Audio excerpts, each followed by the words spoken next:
Hello, everybody. Thanks for attending my session because it's so nice to see all of you. Because all of you are like-minded people because we are in the same profession, right? So now let me get on to the slide where I'll be introducing myself. So, all right. So you are able to see this, right? So the photograph there, that's how I look like. The video there, that's how I look like in a video. All right. So I'm working as an assistant vice president and I head the product content development and learning at Maybank. So what that means is I head the technical documentation team. I also head the Marcom activities. I also lead the learning activities. And so the reason is I was just talking this to Asha. That is generally these three. Before Maybank, I was working at Oracle. At Oracle, what happened was, or in almost all of the large organizations, these three are three different departments under three different senior managers or so, right? So the technical writing team, they generally fall under the product management, that category. The Marcom team, they fall under the sales team. They report to the sales head or marketing head. And in the case of learning, L&D activities, that generally fall on, it's an HR activity. Okay, so generally it happens like that. But in my case, I was fortunate to have all these three under me. The reason being, while I was working at Oracle, I was reporting to the engineering VP. I was there in Oracle for close to 9 years or so. Then my boss, she became the head of the India division of Maybank, or the R&D division of Maybank. And Maybank is the largest bank in Malaysia, and they don't have a retail banking license in India, or they don't function as a bank in India. So here what they have done is they have created a company that will do the development of software development, innovative software development for themselves. So here they are functioning more like a software development organization, and they are more lean. I mean, it's more like a startup kind of a scenario. And so my earlier boss, she created a portfolio like that because everything falls under content, right? Whether it is the technical content or whether it is the marketing content or even the instructional designing or learning content, it's basically the content. So she created a portfolio like that and invited me, and it was too difficult to resist. So I've been in the R&D division of Maybank since last 4 years or so.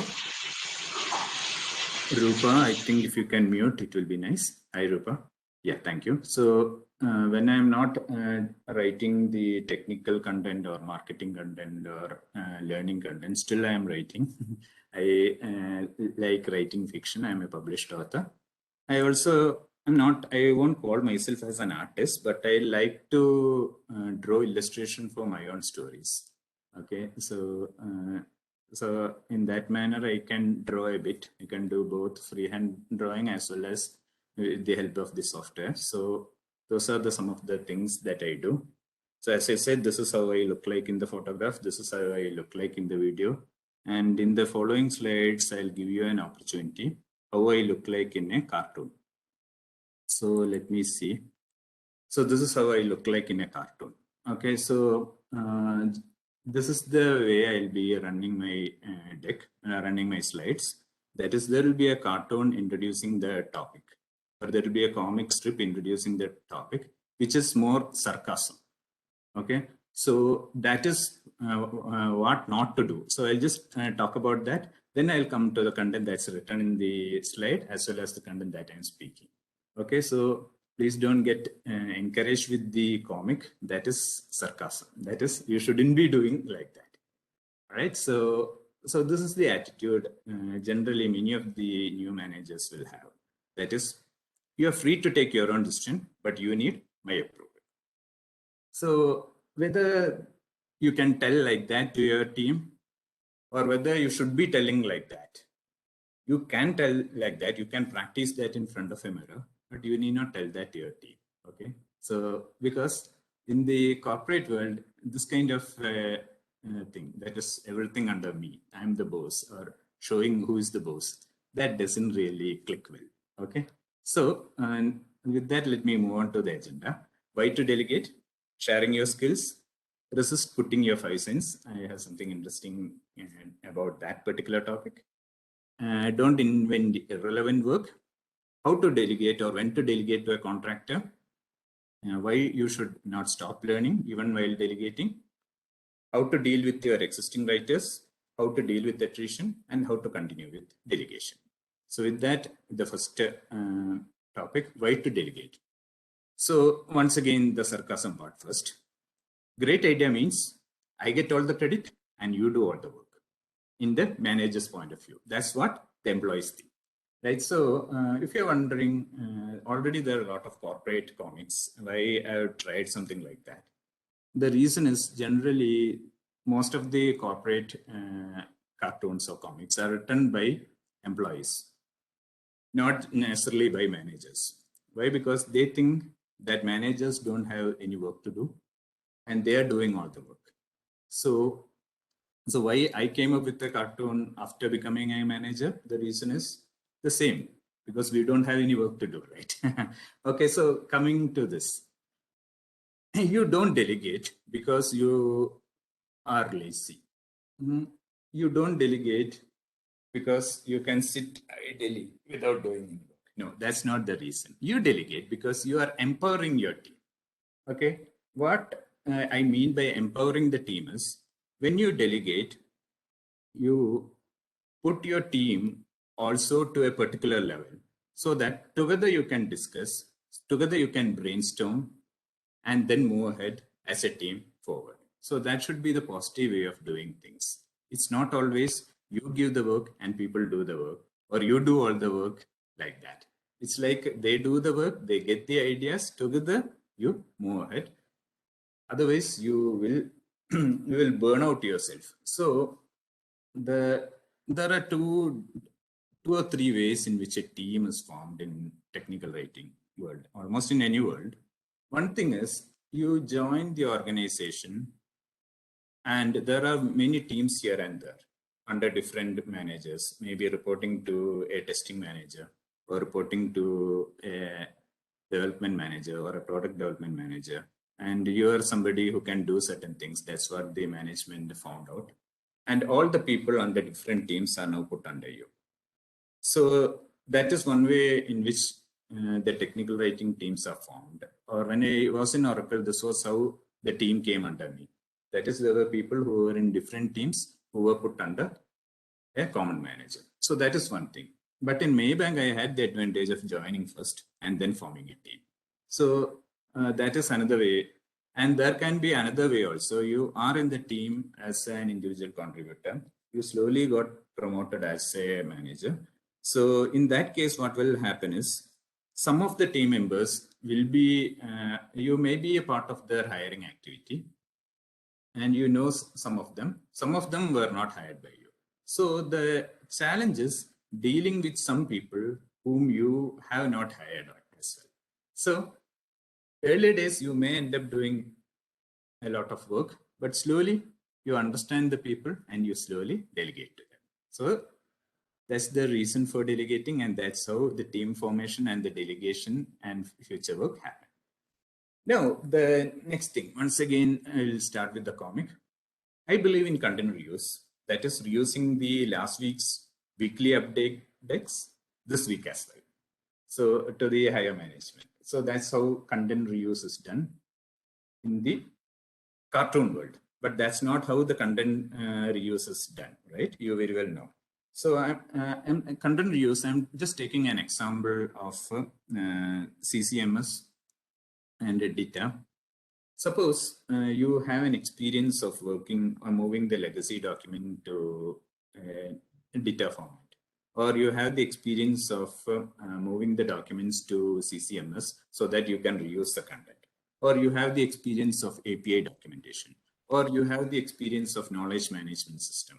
That's what I think Akash was talking last during the last presentation, right? So all these things, you have certain experience. And because you have certain experience, the management feels that in the team, you can run the show, you can help in doing the remaining activities as well. So you have certain skills which you have achieved during your corporate career.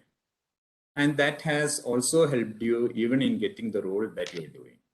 But once you are in this particular role, what happens is you need to transfer those skills to your team members and empower them, right? You shouldn't be taking people who are warm bodies. Warm bodies are those people who you take because you feel that this person, will listen to the stories. Because sometimes you may feel lonely. You might have achieved many things, but you don't have a forum or you don't have a particular person to tell the great things you have done so far. So this person will patiently listen to you. So I'll hire that person. Please don't make that kind of thing, hiring mistakes. Okay, so select the candidates who can take the combined knowledge that you are giving to them and they themselves adding their thing and then take it forward. Okay, so as a manager, before delegating, first you have to share the skills that had helped you to grow or reach this level. And with the help of your team, you improve on your skills as well as take the whole team forward to the next level. So that should be the way you should be doing. Now, the next thing is, once again, the comic first. I love talking, but sometimes I have to listen. I don't mind listening if I can add my 5 cents to that. So this is some of the attitude shown by most of the managers, not just technical writing managers. What happens is somebody comes to a cabin or somebody comes to you at your desk with a brilliant idea, because you have basically delegated or you have entrusted that person to do certain activity. That person comes to you with a brilliant idea that can be implemented. You listen to that. Then you say, well, that's a nice idea. However, I'll tell my 5 cents. You can do this as well. Now, the problem with that every time, that is if the idea is good enough or good enough that that person can independently do it or take it forward, then what you should be doing is you should be encouraging that person. You should resist giving your 5 cents. That's what I feel. The reason is if you give 5 cents to everything, because you feel that you are the manager, right? So you should be telling you should be adding your 5 cents to that. Even if you have $1 to add, please resist doing that in the beginning. Why? Because if you add that, the moment you add that, that is no longer their idea. That is your idea. And they will just serve as hands doing your idea. And by the time the person leaves your cabin, that person would have lost all the motivation that person had present when they had while bringing this idea. Okay, so resist this temptation. That is adding, well, that's wonderful, but why don't you do this? It's like you are mature enough to do that, right? So it's like if they really ask your advice on particular aspect, you can give, but still encourage that person, motivate that person, inspire that person to do more, rather than adding your 5 cents to everything just because you are the manager. So this is something I'll really like to do. Yeah, of course, you can put the emojis. That will be wonderful. That will motivate me to enact more. Okay, and talk from my experience rather than just more across the slides. All right, thank you. Fine. Now, the next thing is, do not invent irrelevant work. So what I mean by irrelevant work is, here in this cartoon, this person is saying, I'm thinking of spending this week watching old science fiction series for gathering cool names for the project boards. So suppose you are taking a new project and there is a person in your team whom you feel is not up to the mark according to you. So still you want to make this person engaged, right? So what you are saying is, why don't you come up with why don't you watch some science fiction series? Come up with some cool project names, something like Axonites, something like Darvadar, something like that. So you are inventing some kind of work to a person whom you feel cannot do much. So generally in a team, even though I don't really have a scientific data to back up, I'm just talking from my experience. If you have a 10-member team, 3 of them will be core members. What I mean by core is, if I give another example, some cricketing example, Sachin Tendulkar, when he retired, somebody like Pujara or somebody like Rahane took his position in the batting order. But they are very good batters, but they can never replace Sachin. So somebody like that, somebody is very good in their work, they are core. Very difficult to replace, very talented, very hardworking, very committed, very difficult to replace. That kind of people. They may be your core team members. Then you have critical team members. So if 3 of them are core, 5 of them may be critical. Critical means those people who are not as talented as the core team members, but still they can contribute a lot because they have the experience, they have the commitment, they will do something with their experience and commitment. So 3 plus 5, you have around 8 people like that. Kavita, if you can please unmute, that will be nice. Thank you. Sorry. Yeah. Okay. I think if do you have something to ask, then you can ask. Otherwise, all right. So Yes, sorry. Yeah, no issues, no issues. The things are like this. That is, you have some people who are core, some people who are critical. So, and then you have 1 or 2 who you don't like. Don't like means you feel they are not up to the mark. So you give all the admin kind of activities to them. Prepare the Excel file because I have some presentation. So you come up with the graphs. You do this. Say if you are moving the, you convert the legacy document into data manually 1 by 1. Something like that. Some of the things which you feel your core or critical need not do, all the activities you dump on this person. But the problem with that is maybe 1 or 2 years, it will run like that. But the problem is one day even they will get demotivated and they may also leave the organization. Now, you cannot give that kind of activities to your core and critical members because you have put them in a high level, right? So how can you do those work? One thing is you can do it yourself, but that is what you call as reverse delegation. It is coming back to you. That is, you have delegated to somebody, you have put all the clerical activities on somebody's head, that person has left. So what you should be doing is you should be having a proper distribution of work, right? So just putting all the unwanted things on one person and allowing that person to get demotivated, leave the organization itself, that's not really the positive way of doing work. So do not invent irrelevant work for your team members. Now, some of the work, say for example, that data example, you have the legacy content, you have to still move some of them to data. Some kind of admin work or some kind of uninteresting, repetitive, boring work will be there. So whom to delegate that? One thing is proper distribution is fine. Still you have a lot of stuff. So, say for example, there is a taking over happening in the organization. So there is a whole lot of legacy stuff which you need to move to the way the other wings are functioning. So what will you do in such cases? So one way is delegating to a contractor. So yeah, the cartoon part first. First, I will fire you because you are expensive. Next, I'll hire you because you are experienced.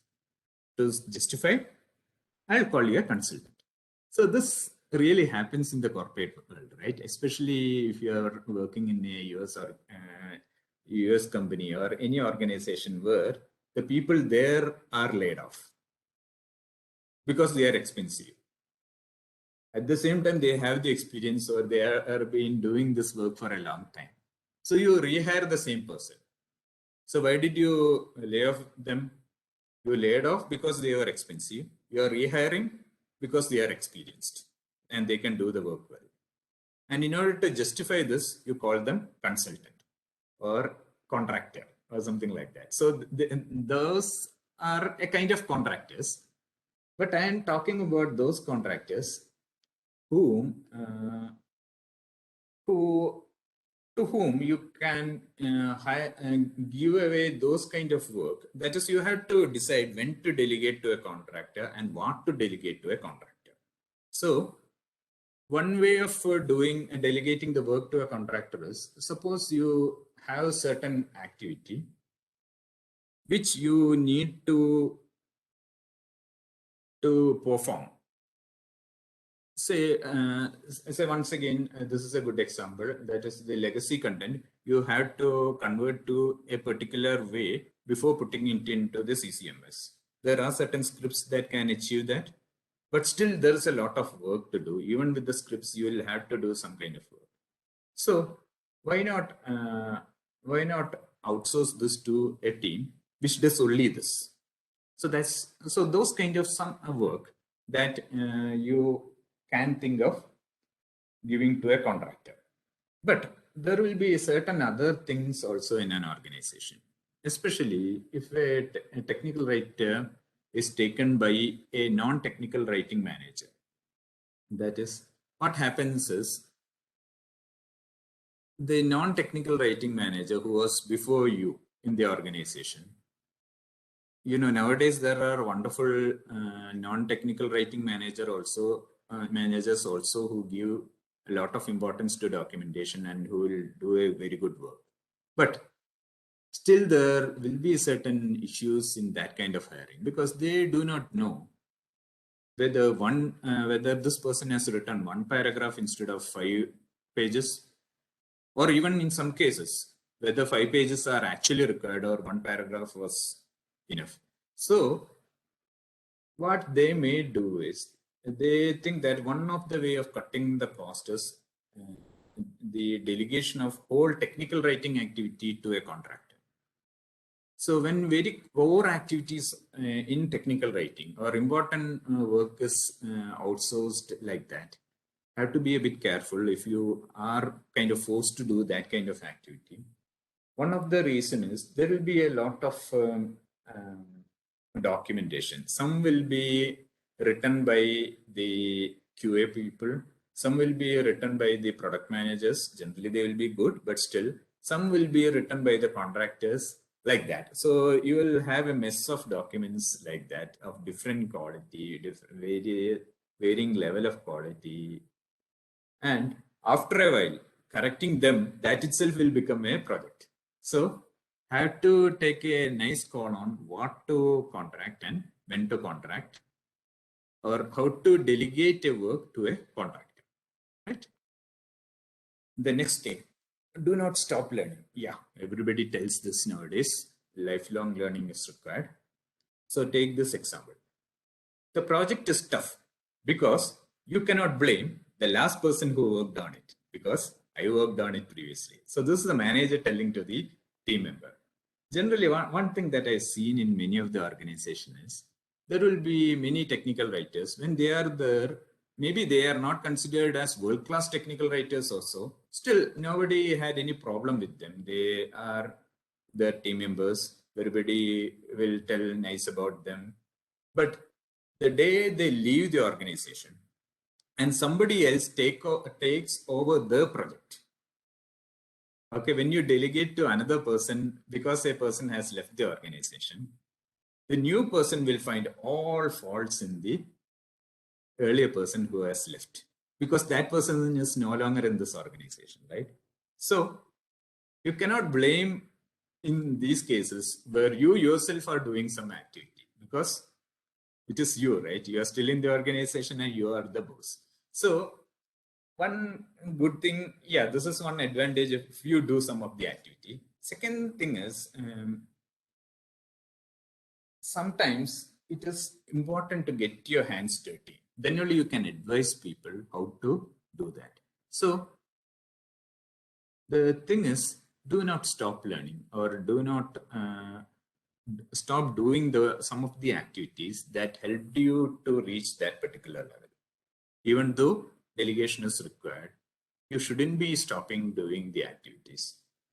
You shouldn't be just limiting yourself to the PowerPoint and the Excel files of that is the administrative activities. You shouldn't be just limiting yourself to approving leaves or rejecting leaves, right? So the reason being, if you do these things yourself, you yourself will reach a particular level and never hesitate in being technical, because you're basically a technical documentation manager. You are technical, okay? So never stop being technical, never stop being functional. Find out what are the latest stuff in the technical writing world, in the technical world, in the domain in which you are having your products. So do not stop learning, even though you are delegating. Now the next thing, identifying the attitudes of existing writers. So in this particular comic, you find I didn't do any work in the project, but the project got scrapped. You know, fortune favors the brave, right? Because since I didn't do any major work, I don't have to worry that the project got scrapped. So now coming to this, the attitudes of existing writers. I told you that this may be a condition, that is the writers who are not taken by you. There will be some cases in which, just for a change, you admit that you made a hiring mistake also. That is, this is also a way of putting the blame on the earlier person who hired the person, right? So not just the earlier manager who hired their team members, but even you made some hiring mistake. So there will be different types of people in the team. One is those people who are clueless about the product. Clueless about the product means no longer you can write stuff like click delete to delete, click next to go to the next. You cannot write like that nowadays, right? You need to really know what the product is. You need to know what the domain is. You need to give your value add to the product through your documentation. So the activities are like that. There are some people who will write loads and loads of pages, but without any proper content. And generally, people will okay that because they're seeing a heavy content written. So you have to be careful about your team members. Some of them will be plain lazy as well. You know, plain lazy in the sense living on the past laurels. Okay. So you need to analyze the people and accordingly delegate the work to the people. Another important thing is it is good to be in nice terms with the HR people. At the same time, there will be a lot of HR related session on generation X, generation Y, generation Z, generation XYZ, or if you want to say Z, let us say generation Z, like that. Many stuff going on there. How they are born, how they are brought up, all those things. In general, what I can say is people who are born between 1965 to 1980, I'm just talking in Indian context, there isn't much difference. I mean, there is a generation gap, but most of them will have similar kind of activity, similar kind of life experience. Person who was born in 1965, at the same time, the person who was born in 1980 during that time frame. However, from 1980 to 85, one of the major change happened was TV became a craze in India, right? 82 Asiad, 83 World Cup victory, 84 Los Angeles, PT Usha's performance, all those things helped or triggered the TV revolution. By 90s, the cable came. By 95, Windows 95 came. By 2000, mobile phones came. By 2005, digital, I mean, before that itself, all these came, but they became popular. Maybe digital camera came, anti-cam came. By 2010, all those were put together in the smartphone. By 2015, whole lot of apps came. People used to use all the apps. By 2020, maybe because of Corona, but still, even the school, even the work, everything came to the home. So what I was telling was, every 5 years, a generation gap happens. That is very much evident also, right? It's like the engineering college students in new batch that comes, they are more smarter than us, right? So all these things are there, agreed. But if those generation X, Y, Z, whatever name you call them, with the HR lingo and the management lingo that you have heard, if they are not doing the work, just show them who is the boss, okay? If they are not doing work properly, then whatever be their generation, whatever be their background, whatever be their attitude, that doesn't work. So you should be coming up with a good team, right? Good team in the sense, in the beginning, if you are in a team in which already there were certain writers, some of them may think that they could have been the manager. They could have been the manager who is better than you, who could have done the things better. And there will be some people who will be ready to cooperate with you. There will be some people who will be showing passive or silent. If they're showing active resistance, it is great because you know how to deal with that. But if you are, there will be certain people who are showing some kind of passive resistance. They'll be bringing in the discussions within the team members, like something against you, something the way you are running the show, and all those things happen.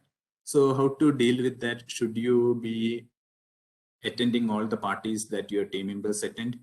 Should you be sitting there with your team members and then blaming the top management?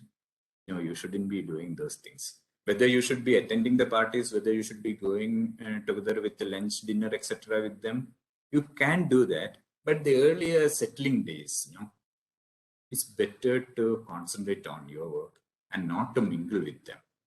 But that's not a strategy forever.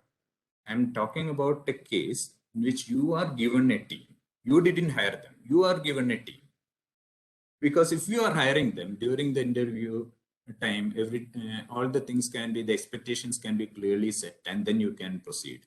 But if you are given certain members who are there in the team and you have to work with them, then what you have to do is, during the earlier days, you understand the work properly, you do the work, you understand the people, what are their strengths, talk with them, what are their weakness, you understand them, see where all you can pitch in, see where all you can help.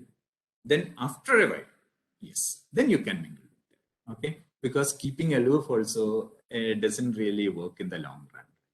So when a time period, within a time period that you set for yourself, that is within 1 year or within 6 months or within, not beyond 1 year, within 1 year, you have to kind of come up with a team or mold the people or mentor the people in the way you want to run the team smoothly. So you need to identify the attitude of all the existing writers, as well as if they have left you, the replacements should be very carefully filled so that you have a team whom you can take forward together. All right. Now, dealing with attrition. So once again, the cartoon first. I'm thinking of resigning. Sorry to interrupt. Just wanted to tell you it's 10:37. Yeah, I just wanted to tell you the halfway mark. So yeah. So only the halfway, right? Yeah, we just need to stop at 10:50. Thank you. All right, no problem. So dealing with attrition, I'm thinking of resigning and reapplying for the present job itself. But the problem is I haven't updated enough. I am updated myself enough for doing the present job. So how will I reapply? So this is something that is people sometimes resign and apply for the same job after a while, right? One of the reason is when they resign and move to another organization, they will have a salary increment.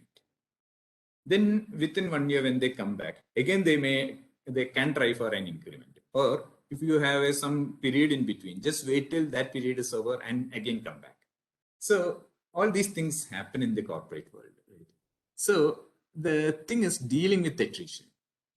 Now, one thing is I talked about how to deal with the existing writers, right? There will be certain people who are not good, especially if it is a team that is given to you. Some of them who are not good work-wise as well as attitude-wise. Yeah, there are certain things like PIP, etc. You can put them, but PIP generally is a nightmare. But in my experience, I've seen two people who have come out successfully out of a PIP, and they are an altogether new people, a new set of person, and they never repeated the kind of mistakes they did earlier. So that is one process. But there are some people who don't even deserve a PIP, right? Very extreme kind of cases, which I really wish you don't encounter in your career, but I have encountered in my career. So the problem with dealing with such people is generally it's not a good idea to fire people, right? There will be certain cases in which layoff happens. That's a management decision which you will have to be a part of that. That's another thing.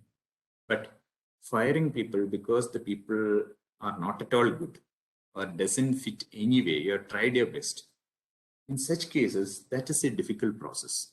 Difficult process, why? Because the management won't really support you, or the HR won't really support you in such activity. You really have to come up with evidences against that person. And that is a very, not a positive experience, right? Very demotivating kind of an experience. And another thing that will happen is, okay, with the help of management, with the help of HR, you got rid of that person. Now, as an individual, that person and you are there now, right? It's like you are not having the support of your organization now. Now it is between you and them. So there are a lot of instances of attrition like this. People themselves resigning, people where you, I mean, instances where you have to ask people to go away, things like that. So, excuse me, somebody has come. So how to, I just need to answer the door. So go ahead. I think don't bother. I'll just come back. Okay, I'll just come back 2 minutes. Yeah, sure. If you have, in the meanwhile, if you have any questions, you can add it in the chat.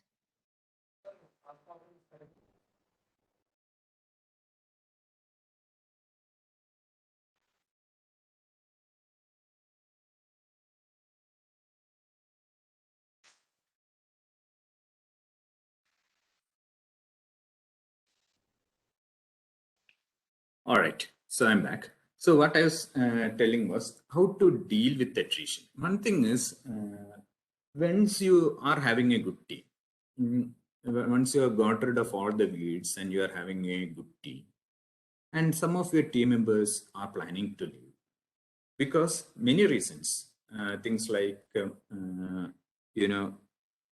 of the primary reason, better salary, because generally the experience ranges of 2 to 7 years. That's the golden period, right? People will try, the organizations will use all the methods to poach somebody in that kind of experience range. So people may leave the organization. So how to deal with that? How to deal with that is you can try to retain them, but you also deal it in a way in which that people will be happy to join back if they get another chance, or will be happy to join you in another organization. So the environment that you set should be in that way. Now coming back to the weeds part, that is people who are not good. So why I was suggesting some extreme measures like getting rid of the weeds in some cases is because if you are having weeds in your organization, then you have to delegate their work to the people who are really good, right? Because they are not doing their work properly. Because of human considerations, you are not firing them. And you are in a way, you are actually punishing those who are really good in your organization, good in your team, by delegating the work that was done by this type of people to those who are really good, which is not the right way of doing, right? So in some cases, once again, I'm not talking about the layoff that the management decides. It's the layoff or it's the kind of firing that you will have to do, which I really wish you don't get fall in that kind of situations. But in a long career, it may happen. It may happen anytime, kind of a thing, because some teams may merge into your team, or you may join an organization altogether new as a manager. There will be people already there, so there will be different type of people there, and once again, people who are taken by non-technical writing managers. Sometimes they may not be really that good in their work, but was never found out. And in some cases, it's like some people are hired in an organization, a good organization, a reputed organization. They look for work after a while. Then the next manager hire, thinking that, oh, coming from this organization should be good, without much, because many of them are clueless about what questions to ask in the interview. I'm talking about the non-technical writing managers, what questions to ask, how to really evaluate a technical writer.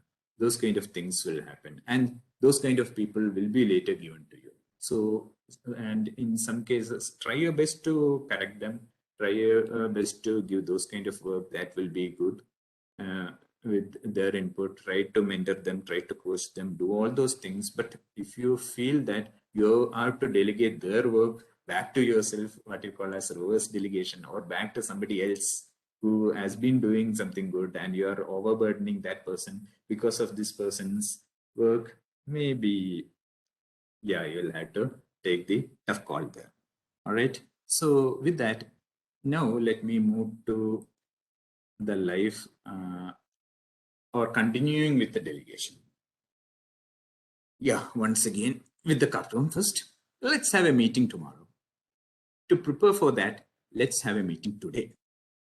Equip yourself with all the relevant agenda items for the discussions now. So this is something to talk about the irrelevance of a lot of meetings, right? So, but some of the meetings are required, right? Because if the meetings were not required, then I won't be sitting here and talking to you, right? And you won't be spending your valuable 1 hour in the morning listening to me. Right? Meetings are required. A lot of meetings are really required. So when are the meetings required? And once the job is delegated. Generally, during the earlier days, when you delegate the work to somebody, you need to have the meetings. You need to understand where all the things are going fine, where all it requires your intervention.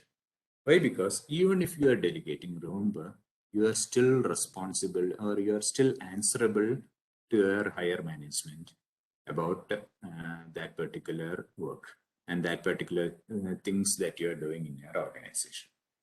So continuing with the delegation is required. Why? Because as I have written here, there will be occasions in which you are on land phone in one hand, mobile phone in another, answering a query to the messenger, and also replying to an email, those kind of situations. But every day the things won't be like that, right? Some days it will be like that, sometime it will be like that. So Now you convey what you have learned, then you are entrusting the activities to them. And you conduct certain meetings, especially during the earlier days. You take it in regular intervals. What are things are happening once you delegated the work to your team member about that. Now, even though I haven't written here, there is something that happens after delegation, what you call as back delegation or reverse delegation. Suppose you are going for a board meeting, or you are going for an important discussion with your boss. Suddenly one of your team members came to you and say, boss, I was going through this. I think I tried it nicely, but I think I'm not really getting it, because you have experience doing this activity. So what I'll request you is whether you can help me with that. So your intention and your thought will be how to really get rid of this guy, right? Because you are into another meeting yourself, and during that time this person has come. Okay, give it to me, I'll do. But that is a trap in the sense, sometimes people are giving back to you because they know you like doing that work. Okay, so that may be one of the reason. Second thing may be the time pressure in which that person is already in, cannot take more like that. So when they approach you, what you call as this reverse delegation, should you take it up, or should you, what should you really do in such cases?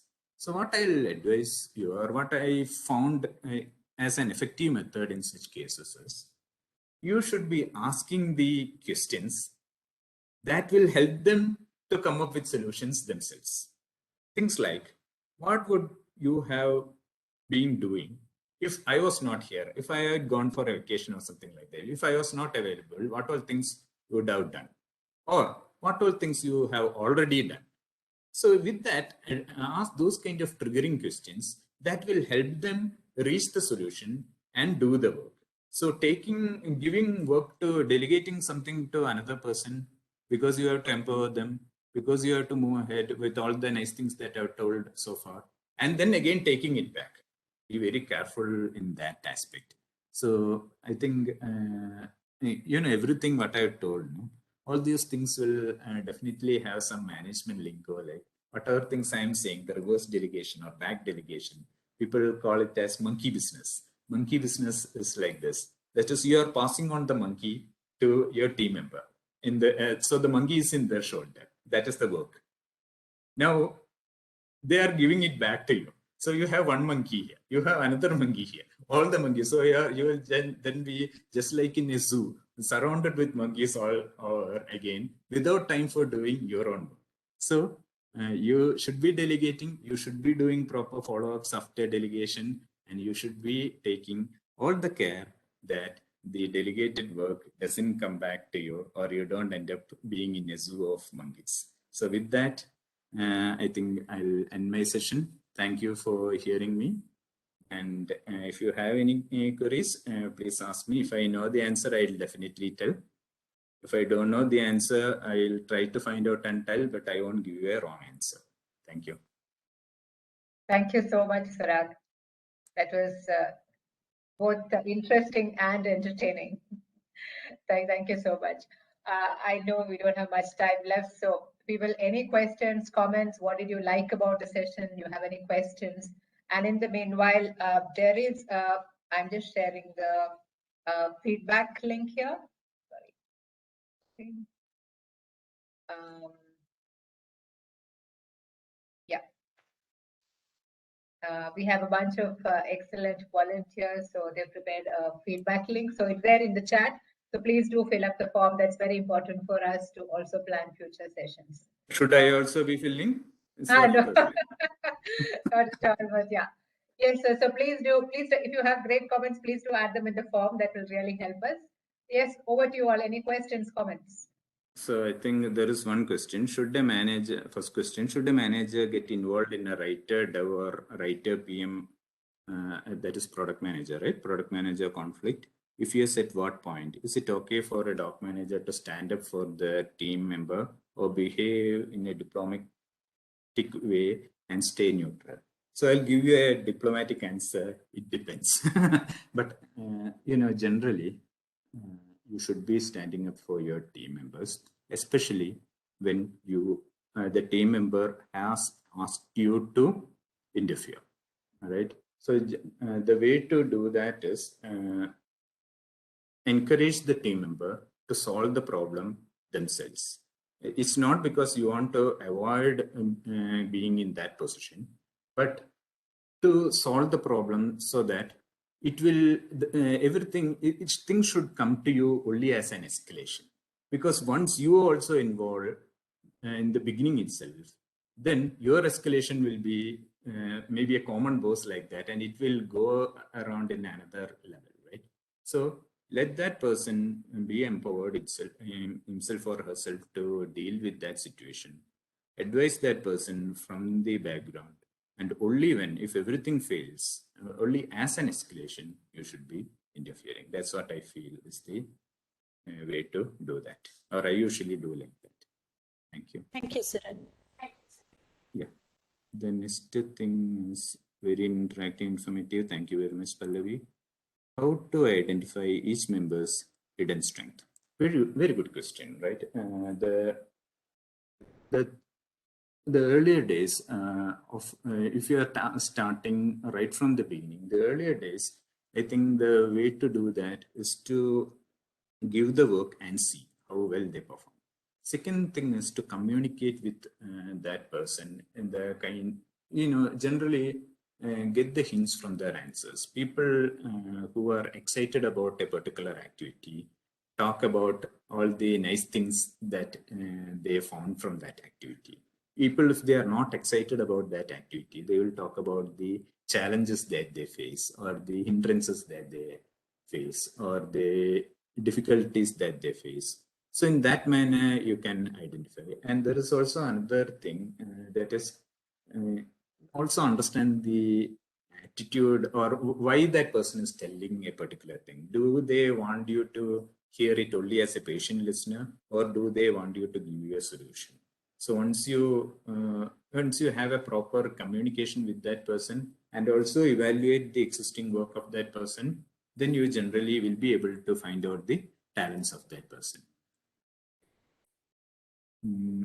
So that's, I think I have answered that. If you have any more question, you can ask. Honest, interesting, insightful tips with a lot of humor. Thank you, Siddharth. Thank you very much.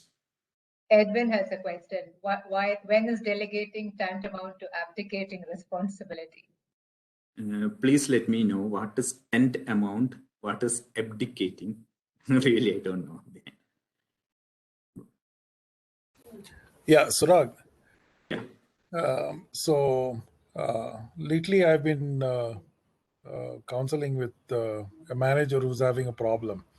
Okay. And he says, I've been delegating responsibility with my team members and all of that. And now some of them think that they deserve my job. Mm-hmm. So I went through the delegation that the manager had run with his team. And I realized that he was giving away some responsibilities that were supposed to be a managerial function. Okay. Right. So there are some tasks that should not be delegated to a team member or to a subordinate. So I ended up answering that question myself.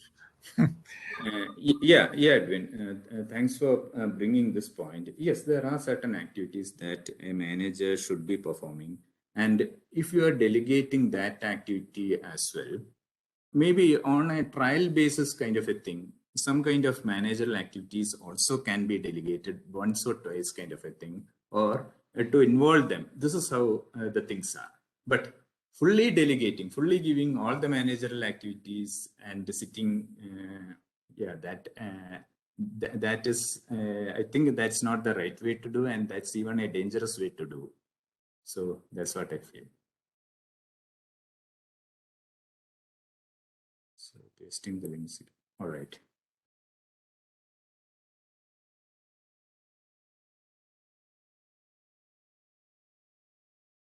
Any more questions? I've just shared the feedback link again for those of you for missing it earlier. If you could add your comments in there. Anyone else? Any further questions? Not missed any.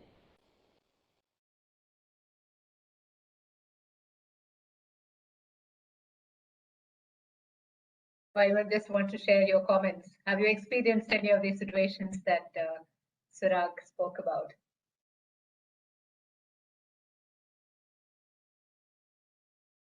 Thank you, Mridula.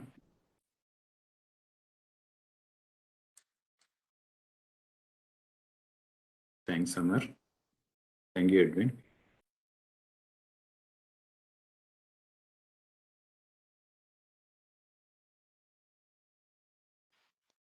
How a person can come out of PIP if he is wrongly asked to put into. You know, if somebody is put into PIP, coming out of PIP, very difficult. But as I told during my presentation, I've seen two people who have successfully come out of PIP, and they have been entirely different people in their life.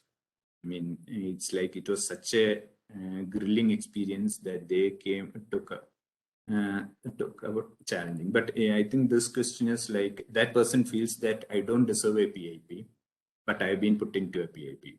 I think very difficult, because everybody is against you, against this person, and the manager is against, the HR is against, everybody is against. Very difficult. It's better to leave in such cases, or successfully go through that process and come out successful, come out nice. So, informative session. Thank you, Geeta. And Shankar, I love the structuring. Very light-hearted. Thanks, Raj. Thank you, Shankar. Sandhya, very clearly articulated. Thank you, Sandhya. Edwin, the comics are a nice touch. Thank you very much. How to deal with conflicts and ego clashes between junior and senior team members. Okay, so the thing is, keeping a no-nonsense attitude as a manager that is not really entertaining these kind of things is one way of doing the things, and that will generally help you. Then in each situation, that is, if you feel that is an ego clash kind of a thing, then you really call that people separately and talk, then together and talk. Those kind of things should be done.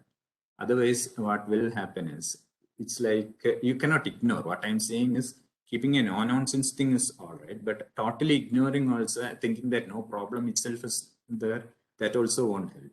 So generally, keep an indication that we are here to do some wonderful, nice work. We are not here to satisfy anybody's ego, like that. So in that manner, giving a clear indication in the beginning itself, that will be nice. So one way of, in a higher level, one way of doing things is treat your team as a small business, in which you are getting business from all other teams, all other stakeholders, and it's everybody's responsibility to run this small business, like that, giving that kind of way of doing the thing. So if somebody is showing these ego problems, maybe that's against the total idea of the our total vision, our total mission of the team. So people generally will isolate such people out. Thanks, thank you, Vasudha. Informative session. Thank you, Sunita. Thank you, Chintu. Good session, Sunita. Yes, thanks, Sunita. Thank you, Chintu. Thank you, Livna. Thanks, Sajita and Rachana. Okay, I think you're out of time. So I hope everyone has filled in the feedback form. And thank you so much, Surag. That was really a great session, and I get the feeling that there's more here that needs to be taken out and run as a separate session, because there's so many topics that you spoke about. I think all of us who have been handling people, we have all experienced it. I mean, I was smiling throughout because I've been through many of those sessions that, so many of those incidents that you spoke about, I think we have all experienced it at some point or the other. So really, I think I'm speaking for everyone that we could relate to what you were saying. very well. And I think that the real trick, and more than anything, I feel this organizing the session has been so good because there's such wisdom in people who have been doing this for so long, right? And we don't benefit from it unless we all talk to each other and share with each other. This is absolutely fantastic. And Surag, if you write blogs or if you share all this advice somewhere, it would be great if you could share with us, because I think that would be a good place for us to point out to new line managers also to go and read, because I think there's a lot that you can share with us. Okay. Lot more. Okay, so thanks.